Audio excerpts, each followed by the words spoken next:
لقد ابتغوا الفتنة من قبل وقلبوا لك الأمور አሁን ቀደምም ቢሆን እነዚህ አስመሳዮች የሆኑ ሙናፊቆች ለናንተ ፈተናዎችን ሙከራ አድርገው ነበር ባንተና በተከታዮች መካከል በሐሳብ መለያየትና መበታተን እንዲደርስባችሁ ሙከራ አካሂደው ነበር ይላል እና ካሁን ቀደም የሚለው እንግዲህ በተቡክ ጊዜ ነው ይሄን የሚነግራቸው በኡሁድ ዘመቻ ማለት ነው የኡሁድ ዘመቻ ጊዜ አብዱላህ ኢብኑ ኡበይ የተባለው የሙናፊቆች መሪ የነበረው ዘመቻው እንዲወጡ ተጠይቀው እንደማንኛውም ህብረተሰብ ከወጡ በኋላ እንደገና ተከታዮችን ጠቅቶ 300 የሚሆኑ ሰዎችን ከመንገድ መለሰባቸው እና እነሱ መመለስ ብቻ ሳይሆን እነሱን አይቶ ሌላውም እየፈራ እንዲመለስና እንዲበታተኑ ለማድረግ ነበር ደባው ዳሩ ግን ሌሎቹ አልተከተሏቸውም ማለት ነው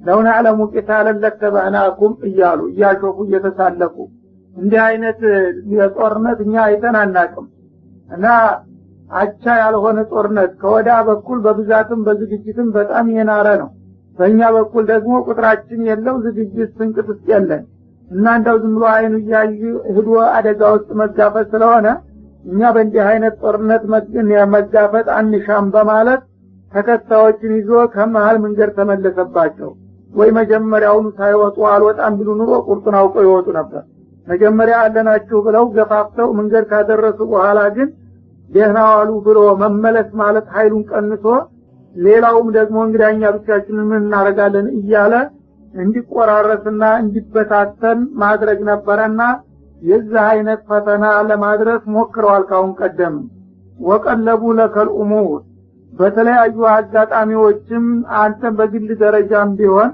ለማጥፋትና ለማጥቃት ሐሳብና ዘዴዎችን ይገለባብጡ ቆይተዋል ይሄን ሰውዬ እንዴት አድርገን ነው ልናጠቃው የምንችለው እያሉ ብዙ ጣውረድ አድርገዋል ይላል ሐታ ጃ አልሐቁ እና እነሱ እንዳሰቡት ሳይሳካላቸው ቀርቶ እውነቱ እየገፋ እስከሚመጣ ድረስ እነሱ ግን በአንተ በግልህም ሆነ በኃይልህ ላይ የተለያዩ ውድቀቶችን ለማድረስ ያልፈነቀሉት ድንጋይ አልበጠሱት ቅጠል እንዳልነበረ ነው ማለት ነው እና እንግዲህ እስልምና ከእለት ወደ እለት እያደገና እየሰፋ ተከታዮቹ እያበቡና እያበሩ እስከሚመጡባቸው ድረስ እነሱ ሁልጊዜም በእናንተ ላይ ጉዳት ለማድረስ ወደ ኋላ ያሉበት ጊዜ የለም ማለት ነው ነጃል ሐቁ ማለት የበድር ጦርነት ነው ተብሏል የበድር ጦርነት ላይ እንግዲህ ለመጀመሪያ ጊዜ ህልውናቸውን ያስመሰከሩበትና መብታቸውን ያስከበሩበት ጥላቶቻቸውንም የወንድ ያቀመሱበት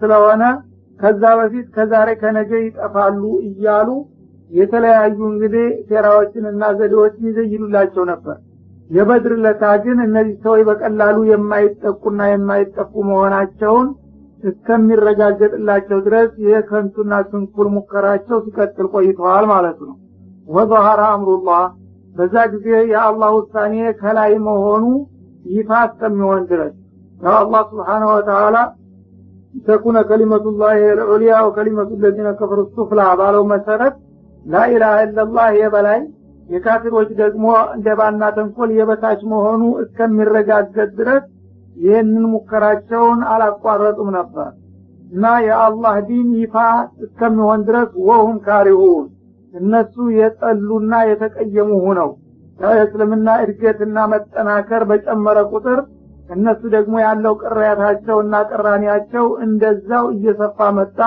ቢሆንም የአላህ ዲንና ሐቁ እያበበ እየሰፋ የነሱ ጥላቻና ቅራኔ ደግሞ እየጨመረና እያደገ እስከሚመጣ ድረስ እስከዛሬም ቢሆን ለናንተ አልተኙምና አላረፉም ነው የሚለው እና እንግዲህ ከዚህ በመቀጠል የሙናፊቆችን የተለያየ የሴራ መዋቅራቸውን የሚያጋልጥና የሚበጣጥስበት ስለሆነ ሙናፊቆች በተለያየ መልኩ ላኢላሃ ኢላላህ እያሉ እየሰገዱ አንዳንድ ጊዜም ለማስመሰል አብረው እየዘመቱ የሚሰሩትን ነገር ሁሉ አንድ ባንድ በማጋለጥ ያሳጣቸዋል ማለት ነው ومنهم من يقول ذلي ولا تفتني ከነዚህ ከሙናፊቆቹ መካከል እኔን ፍቀድልኝ ከዘመቻ እንዲቀር ፈተና ላይ አትጣለኝ በማለት ሷሊህ መስሎ የሚለምንና የሚለማመጥም አለባቸው ይላል።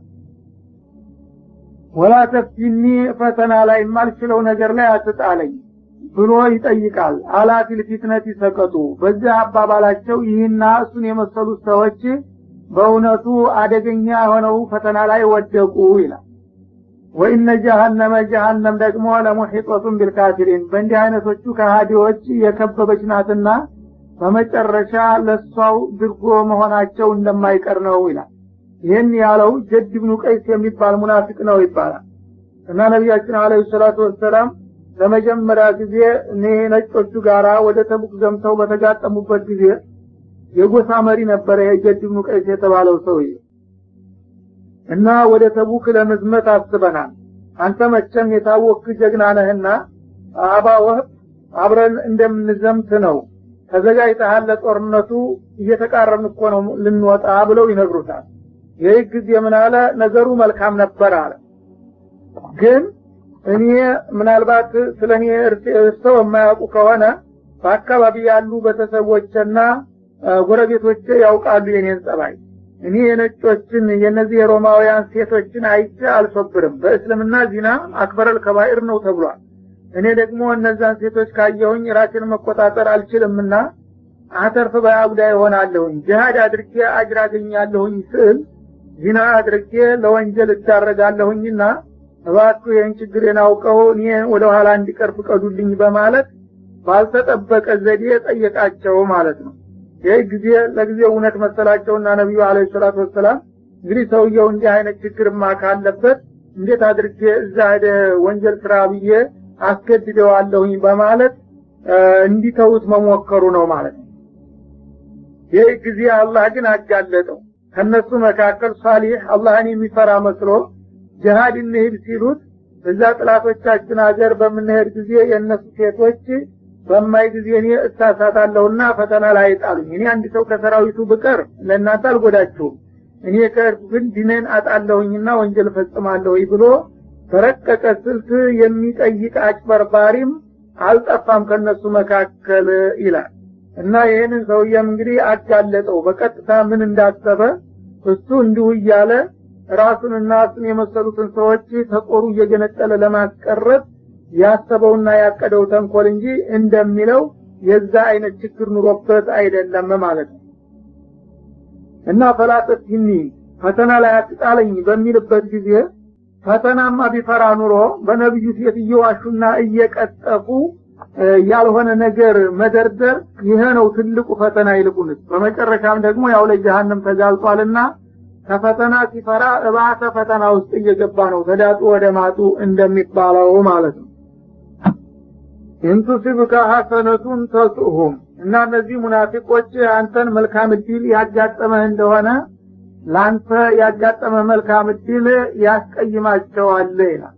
እንግዲህ ወገን ቢሆኑ ኑሮ ነብዩ መልካም ነገር ሲያገኙ መደሰት ነበረባቸው። ለምሳሌ የበድር ዕለት ባልተጠበቀ መልኩ ሁለት ፍሬ ሆነው ያለምንም ትጥቅና ዝግጅት ጥላቶቻቸውን ሲያንበረክኩና ድል ሲመቷቸው እነሱ ስማቸው ሙስሊም እንደመሆኑ በነብዩ ድል እነሱ መፈንደቅና መደሰት ነበረ። ግን በጣም ቅስማቸው ተሰበረ፣ አዘኑ። ካፊሮቹ ለምን ተጠቁ ብለው ማለት ነው። እንደገና የበድር የኡሁድ ለታ ደግሞ በተወሰነ ደረጃም ቢሆን ሰሃቦቹ ጉዳትና ጥቃት ሲደርስባቸው ደግ ሆነዋል እያሉ በምስጥር ተደሰቱ፣ በነብዩና በሰሃቦቹ ውድቀትና ጥቃት ማለት ነው። የሐዋዚን ለታም እንደዚሁ የተወሰነ ጉዳት ሲደርስባቸው በነብዩና በተከታዮቻቸው ተደሰቱ። እንግዲህ ሙእሚኖች ቢሆኑ እንደ ስማቸው ነብዩና ተከታዮቻቸው መልካም ድል ሲያገኙ የበላይነት ድልን ሲቀዳጁ የኛ ወገን አሸነፈ ብሎ መደሰት ነበረባቸው። ካፊሮቹ ደግሞ ሲጠቁ ደግ ሆነዋል ብሎ በእነሱ ጥቃትም እንደዛው መርካት ነበረባቸው። እነሱ ግን በውስጥ የማን ወገን መሆናቸውን ለማሳየት ካፊሮቹ መልካም ድል በሚያገኙ ጊዜ ይደሰታሉ፣ ሙእሚኖቹ ደግሞ መልካም ድል ሲያገኙ ይቀየማሉ ነው የሚለው። ወኢንቱ ሲብከ ሙሲበቱን መጥፎ ነገር በሚያጋጥምህ ጊዜ ችግር ወይም በጦርነት መጠቃት፣ መቆሰል፣ ከተከታዮች መካከል ታዋቂ ጀግናዎች መገደል የመሳሰሉ ነገሮች ሲፈጸሙ የቁሉን ይላሉ ቀድ አኸድና አምረና ሚን ቀብሉ እኛማ እንደዚህ እንደሚሆን አውቀን ቀደም ሲል መከላከያ እርምጃችንን ወስደናል እና እንደማይሆንላቸው አውቀን እዛ ወስዶ እንዲያፈጀን ነው ብለን የተለያየ ምክንያት እየፈጠርን የቀረነው ለዚህ ብለን አይደለም እንዴ? እነገሌ ሞኞችማ ዝም ብለው አላህ አለን እያሉ እየተንገፋገፉ ወዲያው አለቁ አይደለም? እኛ ግን ነገሩን ቀደም ሲል ስለደረስንበት ይህን ጊዜ ብንሄድ ኑሮ የእነሱን እድል አግኝተን ነበረ፣ በመቅረታችን ግን ይሄው ልንድን ቻልን እያሉ ወንድሞቻቸው እልቂት አላሳዝናቸው ብሎ ለነሱ መዳን ይደሰታሉ ማለት ነው።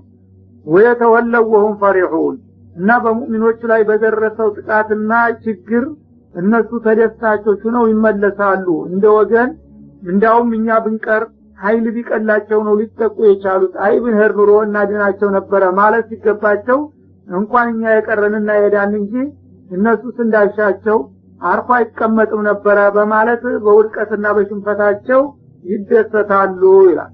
እና እንግዲህ ሙናፊቅ ምን ያህል አደገኛ ውስጡን የሚበረብር ነቀዝ የሆነ የህብረተሰብ ክፍል መሆኑን ለማሳየትና በየአቅጣጫው ዘመድና ወገናቸው ብለው እንዳይዘናጉ ለማስተዋወቅ ነው ይሄንን አይነት ዘመቻ የከፈተባቸው ማለት ነው።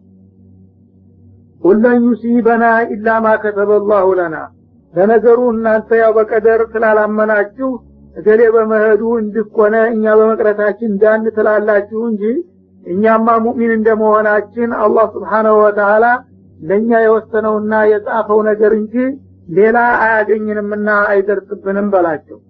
ወለው ኩንቱም ፊ ቡርጅ ሙሸይዳ እንዳለው አንድ ሰው እንኳን ጦር ሜዳ ቀርቶ በጣም በተጠናከረ ምሽግ ወይም በጉድጓድ ውስጥ ቢደበቅም እንኳን አጀሉ ከደረሰ ማምለጫና መዳኛ የለውም ባለው መሰረት ጌታ ኸይሩንም ሆነ ሸሩን ለኛ የወሰነው ነገር ነው የሚደርስብን እንጂ ከዛ ውጭ እናንተ ለኛ መጥፎ ስለተመኛችሁ አይደርስብንም፣ ወይም ደግሞ መልካም ስለተመኛችሁ አናገኘውም። ትዝብቱ ተረፈ እንጂ በአጠቃላይ በእናንተ ምኞት ሳይሆን አላህ Subhanahu Wa Ta'ala በቀደረው መሰረት ነው ኸይሩም ሸሩም የሚደርስብን በሏቸው ይላል።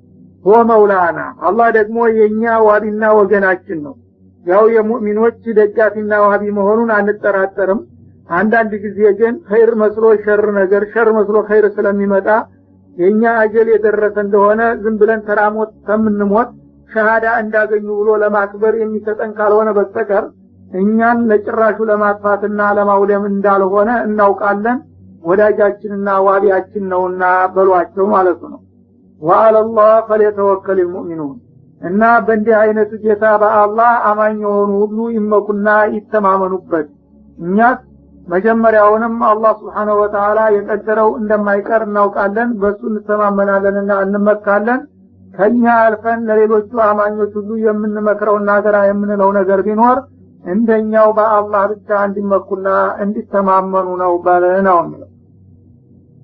ከነዚህ አንቀጾች እንግዲህ የምንረዳው ቁም ነገር ቢኖር ይሄ ሙናፊቅ የሚባል የህብረተሰብ ክፍል ምን ያህል አደገኛ መሆኑን ነው ማለት ነው።